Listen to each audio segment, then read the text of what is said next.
बिस्मिल्लाहिर्रहमानिर्रहीम, अस्सलाम वालेकुम। अपने नए व्लॉग में आपको खुशामदीद कहता हूँ। शहर इक़्तिदार में इस वक्त बहार की आमद है, लेकिन पहले ही सियासी गर्मी जो है वो अपने उरूज तक पहुँच चुकी है। अभी कुछ देर पहले मौलाना फजलुर रहमान की रिहाइश गाह पर साबिक़ सदर आसिफ अली ज़रदारी की उनसे मुलाकात हुई है। 2.5 घंटे तवील ये मुलाकात थी, लेकिन इसमें ये फ़ैसला नहीं हो पाया कि आखिर वज़ीर आज़म इमरान खान के ख़िलाफ़ तहरीक अदम एतमाद कब लाई जाएगी। इस वीडियो में एक एक्सक्लूसिव ख़बर भी आपको दे दूं पहले, और उसके बाद हम बढ़ेंगे इजाज़ साहब की तरफ, जो कि वहाँ पर मौजूद थे जब जरदारी और मौलाना की मुलाकात हुई। कुछ अंदर की ख़बरें हैं इनके पास, वो भी जानेंगे। लेकिन एक ख़ास जो ख़बर सामने आ रही है, कुछ सोर्स जो है इस पर बात कर रहे हैं, वो ये कि इस वक्त मुस्लिम लीग नून बहुत ज़्यादा दबाव में है।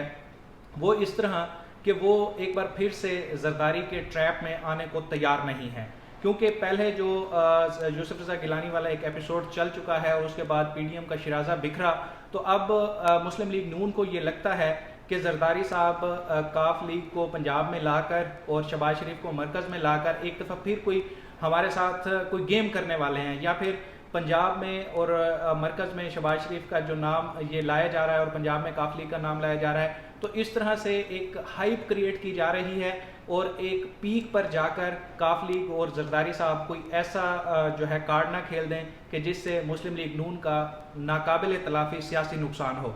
तो ये कुछ खबरें हैं जो गर्दिश कर रही हैं। अब बढ़ते हैं इजाज़ साहब की तरफ।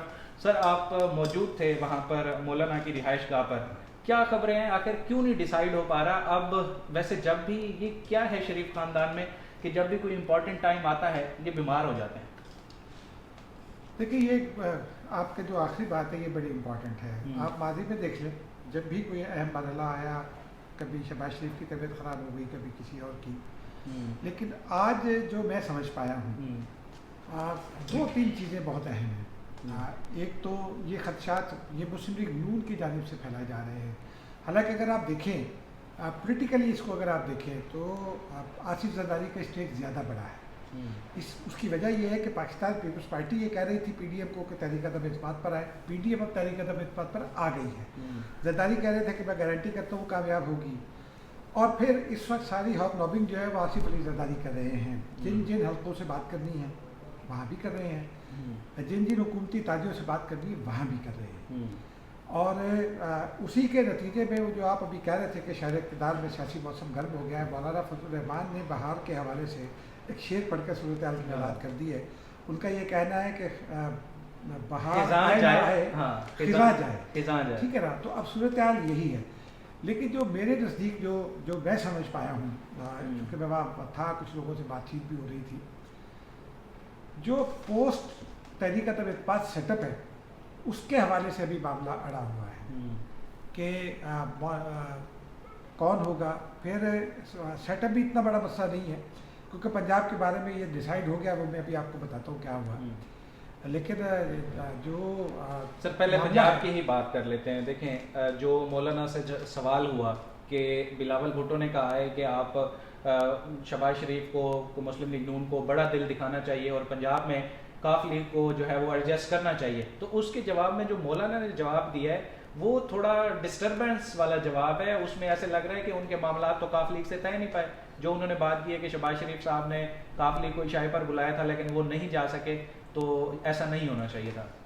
देखिए, जो बिलावल का बयान था वो आज की मुलाकात के उसी के गिर्द घूमती भी रही। लेकिन मौलाना साहब ने एक बड़ी इंपॉर्टेंट बात कही है ना, चौधरी ख़ानदान की ये रवायत है कि कोई उन्हें बुलाए या वो किसी को बुलाए तो वो फिर अपनी उस कमिटमेंट से, उस इनविटेशन से पीछे नहीं हटते।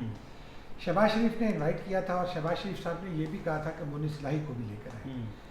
अब जो चौधरी ख़ानदान के करीबी ज़राए हैं वो ये कहते हैं कि वहाँ परवेज़ इलाही जाना चाहते थे, चौधरी शुजात भी साथ में थे, लेकिन मुनीस इलाही अड़ गए और फिर मुनीस आज पीएम से भी मिला है, और मुनीस आज पीएम से भी मिला। लेकिन पीएम से मिलने के बाद मुनीस इलाही का जो ट्वीट है वो भी बहुत दरमियानी किस्म का ट्वीट है। वो भी कहाँ से दरमियानी किस्म का है? उसमें तो वो कह रहे हैं कि उन्होंने ये भी कहा कि प्राइम मिनिस्टर के साथ खड़े हैं। कहा है नहीं, उन्होंने उनकी लास्ट लाइन यही थी। लास्ट लाइन उसकी देखें, उन्होंने कहा कि हम मिलकर जमहूरियत के लिए काम करेंगे, जमहूरियत के betterment of country, betterment of country के लिए मिलकर काम करेंगे। उन्होंने ये नहीं कहा कि हम तहरीक अदम इत्तेमाद में साथ खड़े हैं। ये पॉलिटिकल डिक्शन में ये चीज़ें बड़ी इंपॉर्टेंट होती हैं।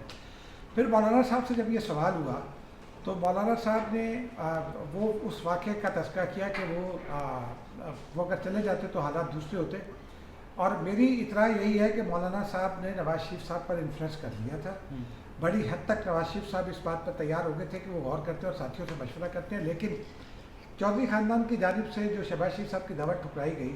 और मौलाना साहब ने ये कहा भी कि बिलावल भुट्टो चूँकि सफ़र में उनको पूरी मालूमात नहीं है सर आपको, तो उस वजह से। और अब पंजाब का मामला जो है वो पंजाब में कौन होगा से ज़्यादा अहम ये है कि चूँकि हर असम्बली की अलग अलग मुद्दत है ना, और हर असम्बली अलग अलग लीडर ऑफ द हाउस ने तोड़नी है। तो पंजाब असम्बली में कौन इक़्तिदार पे आएगा उससे ज़्यादा अहम है कि पंजाब असम्बली और मरकज़ी असम्बली कितना अरसा तहरीक अदम एतमाद के बाद आगे चलेगी। बुनियादी सवाल ये है जो मैं समझ पाया हूँ, इसी सवाल के गिर्द सारी डिस्कशन घूम रही है। और दूसरा तहरीक अदम एतमाद की डेट, मेरी इतला ये है कि पाकिस्तान पीपल्स पार्टी ये चाहती है कि जब उनका मार्च इस्लामाबाद में दाखिल हो रहा हो तो तहरीक अदम एतमाद सबमिट हो और इस दरमियान में OIC गुजर जाएगी। सर मेरी बात सुने, यहाँ पे आप इतने अरसे से पॉलिटिकल चीज़ें कवर कर रहे हैं, ठीक है, पार्लियामेंट आपके सामने है, सारे पिछले 5-6 गवर्नमेंट्स आप देख चुके हैं। क्या मुस्लिम लीग नून ये गवारा करेगी कि टोटल जो पॉलिटिकल माइलेज है वो पीपल्स पार्टी के खाते में चला जाए कि वो लॉन्ग मार्च लेके आए हैं, पहले वो एक चीज़ का क्रेडिट ले रहे हैं कि ये रिलीफ पैकेज हमारी वजह से आया है, और फिर अदम एतमाद भी वो ले आए। और पीपल्स पार्टी का तो वैसे पहले से ही मौक़िफ़ यही था कि अदम एतमाद लानी चाहिए, PDM लॉन्ग मार्च करना चाह रही थी, अब लॉन्ग मार्च भी पीपल्स पार्टी ने कर ली है और करारदाद भी उनके यहाँ पे पहुँचने पे फिर ये तहरीक अदम एतमाद भी जमा कराई जाए। ये बड़ा अहम सवाल है और ये बड़ा अहम नुक्ता भी है, लेकिन अब जहाँ नून लीग पहुँच गई है ना तहरीक अदम एतमाद के हवाले से, नून लीग अगर बैकआउट करेगी तो जो अपना मौक़िफ़ था पूरा पिछले 1 महीने का वो धड़ाम से नीचे आ जाएगा और उसकी जो मतलब जो नून लीग की स्टैंडिंग है वो भी उससे मुतासिर होने का खदशा है। या तो नून लीग शुरू में ये कहती ना कि तहरीक अदम एतमाद नहीं लाएंगे, लेकिन इसका अगर आप इसको पोलिटिकली देखें तो तहरीक अदम एतमाद की कामयाबी का सेहरा पंजाब में नून लीग को इस बात में मलका हासिल है कि वो कैश कराती है, चाहे इनिशिएटिव किसी का भी हो। नून लीग उसको बड़ी हद तक कैश कराने में कामयाब हो जाएगी, लेकिन जो पीपल्स पार्टी का क्रेडिट है वो उससे नहीं छीन सकेगी। आपको लगता है पीपल्स पार्टी सिंध में असम्बली तोड़ देगी? बिलावल तो ऐलान कर चुके हैं, बिलावल अपने मुंह से, और बिलावल भुट्टो जरदारी आसिफ जरदारी से मुख्तलिफ तबीयत के हैं। बिलावल ये वाज़ेह ऐलान कर चुके हैं कि अगर तहरीक अदम एतमाद कायम हो गई तो हम अगले 3-4 महीने में कामयाब हो गई तो अगले 3-4 महीने में नए इलेक्शन के लिए तैयार हैं। अच्छा सर, ये जो एक नई चीज़ आई है सामने, कुछ लोग ये कह रहे हैं कि नून लीग इस वक्त घबरा रही है कि कहीं फिर सेनेट इलेक्शन की तरह जो है वो जरदारी साहब हमारे साथ हाथ ना कर जाए, कि अपना बंदा मुंतखब करा के और वो फिर साइड पे हो गए।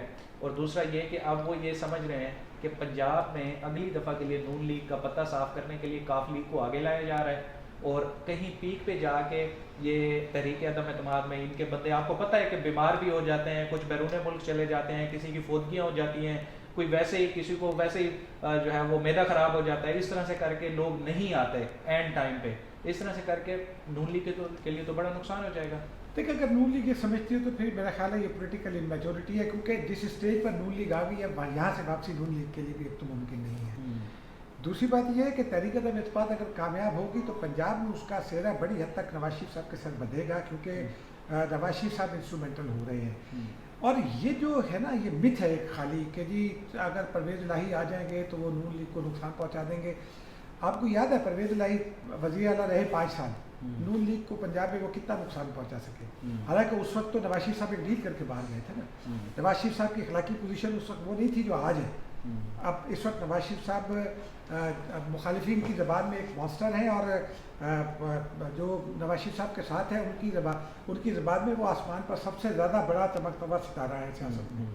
ठीक है, तो काफ लीग हो या कोई हो, PTI इमरान खान जैसा पॉपुलर आदमी उनको नुकसान नहीं पहुँचा सका, तो काफ लीग कैसे उनको नुकसान पहुँचा सकेगी। ये सिर्फ उनके अंदरूनी खौफ हैं, अंदरूनी जो एक्चुअली पार्टी के अंदर भी कुछ लीडरशिप के इख्तलाफात होते हैं ना, ये उसकी वजह है कि क्रेडिट किसको जाएगा। पार्टी के अंदर मेरी राय यही है कि पार्टी के कुछ रहनुमा एक दूसरे से नाराज़ है कि फ़लाँ काम फ़लाँ को क्यों दे दिया, और वो अंदर से जो है वो कान भरते हैं, इसके अलावा कोई ऐसी बात नहीं है।